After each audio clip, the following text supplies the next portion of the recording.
When I was 16 years old, I wanted to lose some weight. I was sitting in class with a girl that I liked, and I wanted to lose some weight first, and at the end of the semester, maybe ask her out. I was going to college part time, and it felt like a monumental challenge to ask a girl out who was several years older than me. And I came up with a two-step plan to lose weight. You see, at the time, I was consuming a lot of crap, right? I was drinking 2 to 4 liters of soda every day. I was eating all sorts of junk foods. I was eating fast food multiple times a week. And my inspiration was one day I had gotten too hungry, and before I knew it, I had eaten a lot of crap that I really didn't need. So I came up with a two-step plan. I would first start by getting rid of all the crap in my diet, even if it meant I had to overeat. So I would constantly eat lots of bananas, lots of baking chocolate, lots of other healthy foods, to the point that I was full almost 24/7, so I could break the habit of consuming the crap. And then once I had broken that habit, or more accurately, the addiction to the crap, I could then cut back on the calories. I called it a two-step plan at the time. I'll let you pause the video to think about what happened next in my life. Well, step 1 went beautifully. Step 2 never happened until very recently, believe it or not. So I went on to work on my PhD. I went on to work at several jobs, and I never went back to drinking soda. I never went back to consuming MSG. In fact, I've become very sensitive to MSG, to the point that if I accidentally consume it, I get a massive headache. I never went back to quite a number of unhealthy habits that I used to have. The problem is that life chugged away at me. I went on to work on my PhD. I got involved in several relationships. I almost got married on 2 different occasions in my life. I went on to get a job, and I never got around to step 2. And for many years, it was more of a curiosity. And the problem is that I kind of got away with never doing step 2. Well, not really. I got away with it in the sense that I never became overweight again, but I didn't get away with it in terms of other problems, social problems especially. For one thing, it costs a lot of money, and for another, it's very intrusive on your social life.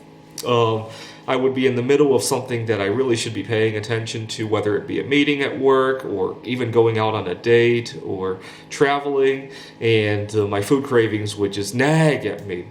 One of my favorite examples is that I'm sitting down to a meal, I'm halfway through the meal, something intrudes. The phone rings, it's something very important. My girlfriend shows up unannounced, and she's really excited, come on, let's do it. And what else? Something needs my attention, right?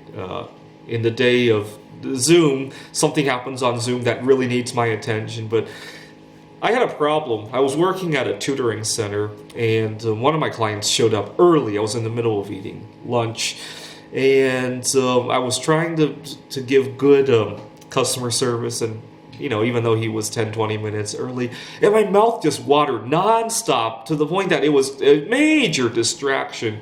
It was probably not good for my performance. In retrospect, I should have just told him, you're early. Can you come back in 10 minutes? I probably would have given him better customer service that way than to try to juggle. But I didn't realize that at the time. I lost another job over a problem like that, believe it or not. That's how intense that feeling is, to be interrupted in the middle of a meal. Anyways, in 2020, I made it a New Year's resolution well, I'll let you think about what I called the resolution. I didn't say eat less. I didn't say eat right. I said I needed to normalize my relationship with food. You see, had I called it eating less or losing weight, well, I don't need to lose weight. I don't need to eat less. I'm getting away with it, right?